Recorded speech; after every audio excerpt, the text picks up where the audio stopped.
review of Raw for Monday night. Hey, it's John Pollock, and this is Wei Ting, and we are celebrating the 1200th birthday of Raw. Are we? No. Yeah, where's the cake? No cake, and really no birthday to discuss. We are discussing Raw, which went down Monday night in Baltimore, Maryland, kicking off with the returning Seth Rollins and his wet suit. Wet suit and all black hair now. Gone is the blonde. Yes, that was quite the astute observation, and they have set up Roman Reigns and Seth Rollins for Money in the Bank in the main event. Seth Rollins came out initially as a babyface, but midway through his promo, turned on the crowd. He's a full-fledged heel now, again. On top of that, we got 5 Money in the Bank qualifying matches. Sheamus lost to Sami Zayn, and it looks like Sheamus is going to be spun off into a program with Apollo Crews, who he attacked backstage. New Day came out for a segment with a cake to celebrate the non-existent birthday of Raw, and then beat the Social Outcasts, who are now officially one member permanently gone after Monday.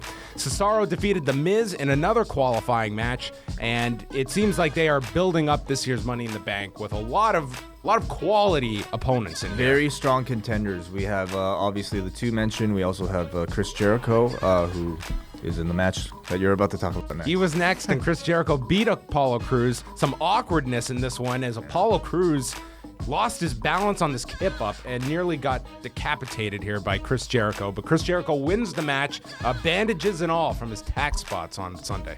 I would say Apollo Crews didn't necessarily impress me all that much, and him losing here seemed like the right call in my opinion. We are getting another Dolph Ziggler Baron Corbin match, and we're giving you 7 days warning for it happening next week.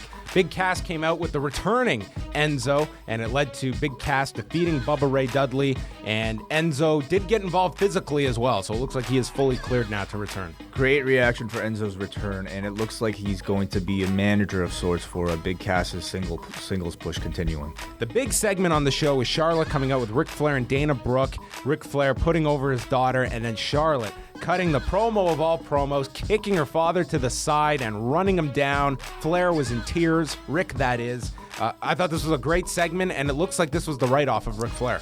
That's what it looks like, and Charlotte really did show some incredible passion and intensity in this segment, and I encourage everybody to watch it. Dean Ambrose defeated Dolph Ziggler in another qualifying match, and then in the main event slot, first of all, AJ Styles, he wants to just be friends with Carl Anderson and Doc Gallows. They want to go their separate ways. JBF.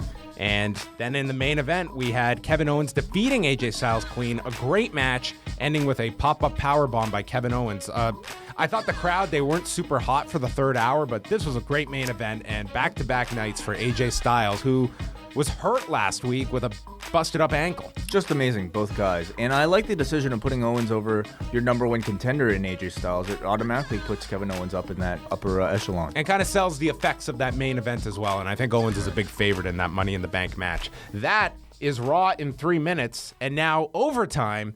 If you go to liveaudiowrestling.com this week, we are doing a contest to give away both of these DVDs.